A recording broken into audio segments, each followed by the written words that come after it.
आज से ठीक 2 साल पहले जून 2020 में टिकटॉक को इंडिया में बैन कर दिया गया। लोगों ने सोचा शायद ये एंड है शॉर्ट ड्यूरेशन कंटेंट का। टिकटॉक बैन होने के कुछ ही टाइम बाद इंस्टाग्राम ने रील्स लॉन्च किया, यूट्यूब और फेसबुक ने शॉर्ट्स लॉन्च किया और इसी तरह अंडर 60 सेकेंड कंटेंट के लिए एक के बाद एक कई एप्लीकेशंस आ गई और उनके टिकटॉक से भी ज़्यादा यूजर्स बन गए। इन ऐप्स के इतने ज़्यादा हिट होने का सबसे बड़ा रीज़न था ईजी यूज़र इंटरफेस और इनका ईजी टू एक्सेस होना।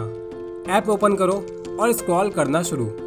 क्या आपको पता है अगर ऑन एन एवरेज एक इंसान के पूरे दिन के स्क्रॉल्स को मेजर किया जाए तो वो स्टैचू ऑफ लिबर्टी के बराबर होता है। यानी रोज 93 मीटर से भी ज़्यादा चलता है आपका ये छोटा सा थंब। इस तरह वीडियो स्क्रॉल करते जाना कई तरह से आपके ब्रेन को अफेक्ट कर रहा है। इस माइंडलेस स्क्रॉलिंग को नाम दिया जाता है डूम स्क्रॉल या फिर ज़ॉम्बी स्क्रॉल का, और इस प्रॉब्लम को टर्म दिया गया ज़ॉम्बी स्क्रॉलिंग सिंड्रोम। आज की इस वीडियो में हम आपके साथ शेयर करेंगे कि इस तरह माइंडलेसली स्क्रॉल करना आपके ब्रेन को किस तरह से अफेक्ट करता है, क्यों हम इसके एडिक्टिव बनते जा रहे हैं, इसे कम करने के कुछ तरीके जानेंगे और स्क्रॉलिंग कम करने से हमारी लाइफ में क्या पॉजिटिव इम्पैक्ट हो सकता है ये भी जानेंगे हम आज की इस वीडियो में। तो आइए बात करते हैं आज के इस टॉपिक की और शुरू करते हैं आज की ये वीडियो।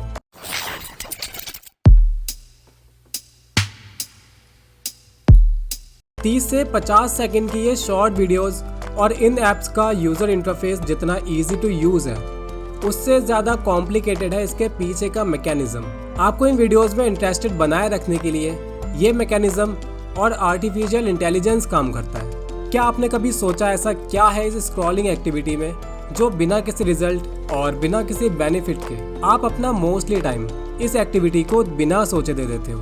दरअसल जब आप एंडलेसली सोशल मीडिया स्क्रॉल करते हो, हर एक स्क्रॉल आपके ब्रेन को रिवॉर्ड देता है जिसका रिजल्ट होता है क्विक रिलीज ऑफ डोपामिन।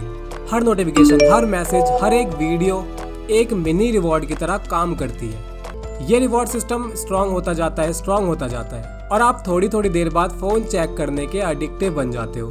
जितना स्ट्रांग ये रिवॉर्ड की फीलिंग होगी उतना ही वीक और उतना ही छोटा होगा आपका अटेंशन स्पैन।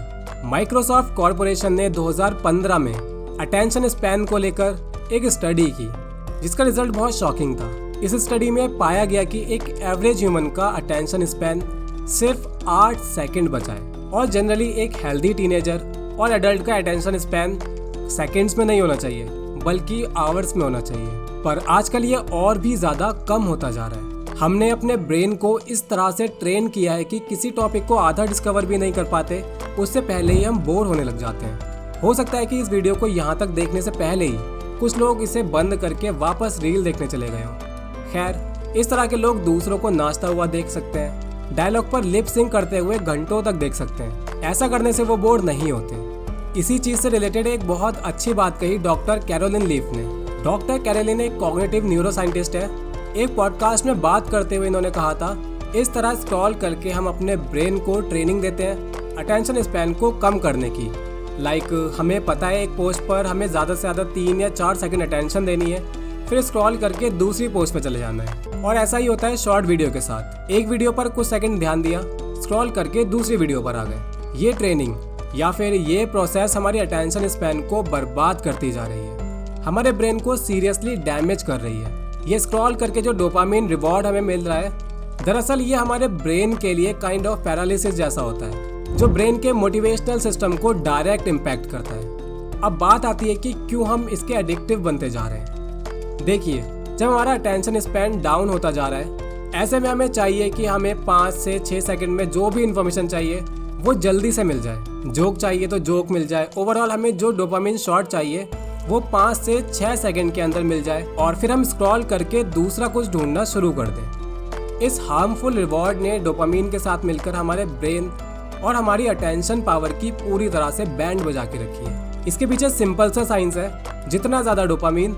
उतना ज़्यादा एडिक्शन। इस ज़ॉम्बी स्क्रॉल सिंड्रोम को कम करने के कुछ इजी और बेसिक तरीके भी आपको बता देते हैं। फ़ोन एडिक्शन को कम करना बहुत मुश्किल काम है क्योंकि ये एक ऐसी एक्टिविटी है जो आपको प्लेजर देती है, और ऐसी एक्टिविटी जिससे आपको प्लेजर मिल रहा हो उसे सडनली बंद कर देना नियरली टू इम्पॉसिबल है। अगर आप खुद को चैलेंज देते हो और सडनली फ़ोन को यूज़ करना बंद कर देते हो तो ऐसे में आप में फोमो यानी fear of missing out develop हो जाता है इसके साथ ही साथ इंक्रीज एंजाइटी और स्ट्रेस भी देखने को मिलता है। इसलिए इस एडिक्शन को स्टेप बाय स्टेप कम करना ज़्यादा बेहतर ऑप्शन है। और इसके लिए सबसे पहले आपको एक शेड्यूल बनाकर उसके अकॉर्डिंग काम करना शुरू करना है। इस शेड्यूल में फ़ोन यूज़ का एक लिमिटेड टाइम पीरियड रखिए।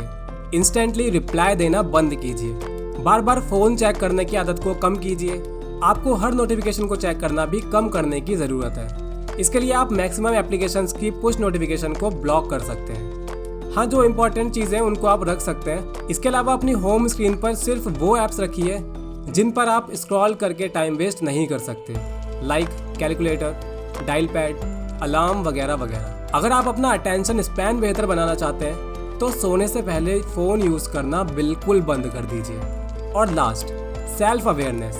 हर दिन की एक्टिविटी पर नज़र रखें। आपको पता होना चाहिए कि आप दिन भर में अपना कितना टाइम अपने फ़ोन को दे रहे हो। कल आपका स्क्रीन टाइम क्या था, आज कितना रहा, और कोशिश कीजिए कि अगले दिन इससे भी कम से कम रखा जाए।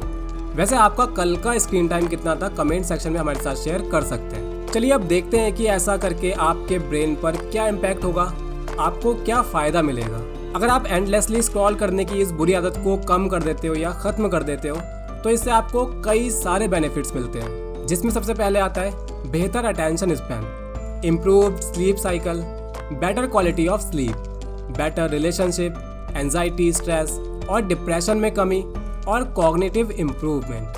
अपने बोर्डम को कम करने के लिए माइंडलेस स्क्रॉल का सहारा लेना बंद कीजिए और कुछ क्रिएटिव और वैल्यू ऐड करने वाले काम करना शुरू कीजिए।